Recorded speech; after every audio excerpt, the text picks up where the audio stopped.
বলাই যায় দেখো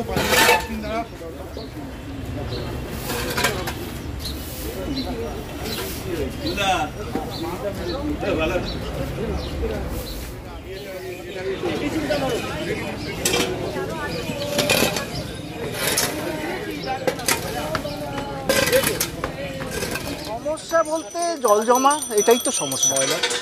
ময়লা এখন রিসেন্টলি কিছুদিন ময়লার সমস্যা হচ্ছে। আপনি জানিয়েছেন পৌরসভাকে? হ্যাঁ, পৌরসভাতে পৌরপিতাকে জানানো হয়েছে। পরিষ্কার হয় না?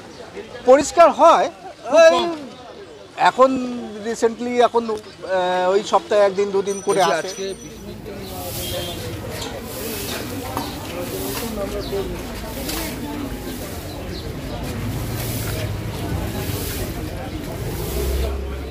বাজে অবস্থা, খুবই নোংরা। এইচবি টাউন মানে সব থেকে নোংরা জায়গা লোকে বলে।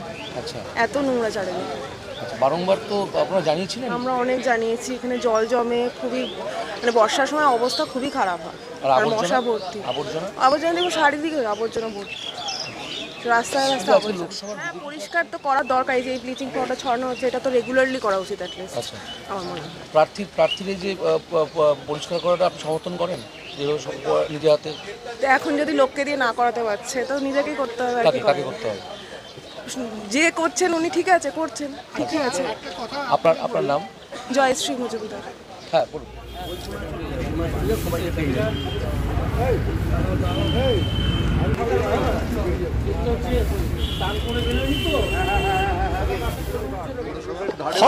হয় না যে একদম না, তবে ওই 1-1.5 মাস 2 মাস অন্তর একবার হবে, কিন্তু নর্দমার মাটি তোলা হয় না।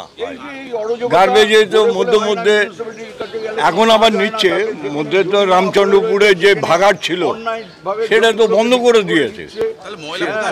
যাই না, মিউনিসিপ্যালিটি এখন নিয়ে যাচ্ছে হয়তো অন্যদিকে।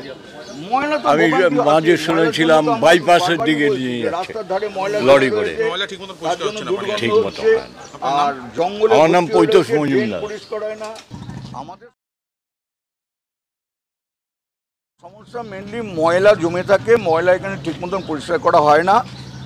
আর নর্দমার মাটি তোলেই না, নর্দমার মাটিপত্র তোলেই না, যার জন্য বর্ষাকালে 1 হাঁটু জল, এই বর্ষা নামলে 1 হাঁটু জল সারা এইচবি টাউন ডুবে যাবে। আমি সমর্থন করছি। কি সমর্থন করছি? কিন্তু উনি তো আজকেই ইলেকশন পারপাসে বেরিয়েছেন বলে উনি ওটা একটা স্যাম্পল দেখাচ্ছে যে রাস্তাটা আমি পরিষ্কার করছি। এখানে পরিষ্কার হয় না, তাই আমি করছি। আমাদের প্রার্থী। কোন প্রার্থী? বিজেপির প্রার্থী। আচ্ছা, কি দেখাচ্ছে? যে দেখুন আমি নিজে হাতে ময়লা পরিষ্কার করছি। এটা কি সচেতনতার বার্তা নয়, কি মনে হয়? সচেতনতার বার্তা, কিন্তু তাতেও কারোর সচেতনতা আসবে বলে আমার মনে হয় না। যতক্ষণ না প্রশাসন চেঞ্জ হচ্ছে, প্রশাসন নতুন কোনো প্রশাসন আসছে, তারা যদি স্ট্রিক্ট না থাকে তাহলে এইভাবে ভুগতেই থাকবো। বামপন্থা আমলেও ভুগেছি, তৃণমূল আমলেও ভুগে যাচ্ছে। আর নাম টাম দিলে কি হবে?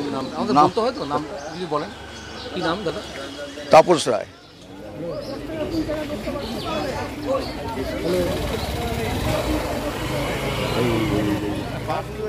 আগেও করেছে, এর আগে বহুবার আপনারাও দেখিয়েছেন, সাধারণ মানুষদের আমরা রাস্তায় করেছি।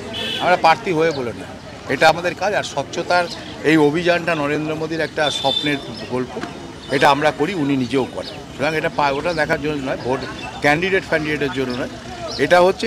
কিন্তু আমি একটা মানে মানুষের কাছে একটা আবেদন করতে চাই, এরা তো ভাগাড় নতুন করে তৈরি করতে পারছে না, কিন্তু অমরাবতীর মতন এত সুন্দর একটা মাঠ, যেটা পানিহাটির এই অঞ্চলের মানুষের প্রায় প্রাণকেন্দ্র, সেটাকে আবর্জনা স্তূপ তৈরি করার পরিকল্পনা করেছে এবং করে ফেলেছে।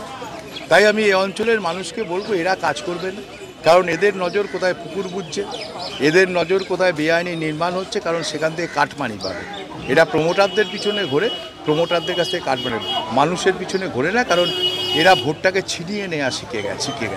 সুতরাং মানুষের কাছেই আবেদন জানাচ্ছি যে এদের ওপর ভরসা না করে নিজেরা রাস্তায় নেমে পরিচ্ছন্ন রাখুন পানিহাটিকে, কারণ তারা হলে পরে আপনার পরিবার, আপনার সন্তান, তারা অসুস্থ হবে।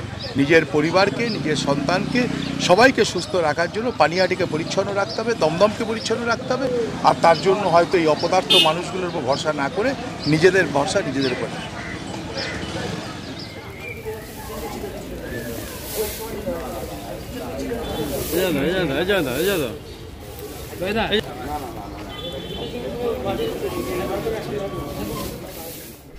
শিলবাবু দত্ত বিজেপির প্রার্থী হিসেবে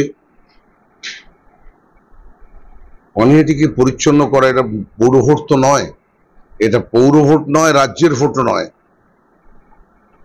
ও যে দলের প্রার্থী সেই দলের বিজেপি এবং প্রধানমন্ত্রী বলেছিল যে ভারতবর্ষ স্বচ্ছ ভারতবর্ষ তৈরি করবে, গণতন্ত্রকে মজবুত করবে, বেকার দূর করবে 2 কোটি করে, 15 লক্ষ করে অ্যাকাউন্টে টাকা দেবে, গ্যাসের দাম থেকে বাজার মূল্য নিয়ন্ত্রণ করবে, কৃষকের দ্বিগুণ করবে। শিলবাবু দত্তর উচিত তার বিজেপির দরজায় চলে যাওয়া, যে গত 10 বছরে যে কথা বিজেপি দিয়েছিল সেই কথা ভারতবর্ষের মানুষের জন্য একটি কাজও করেনি। এবারের লড়াই হচ্ছে ভারতবর্ষের গণতন্ত্রকে রক্ষা করা। এবারের লড়াই হচ্ছে ভারতবর্ষ যে ফেডারেল স্ট্রাকচার, কেন্দ্র রাজ্য, এই অধিকারকে রক্ষা করা। এবারের লড়াই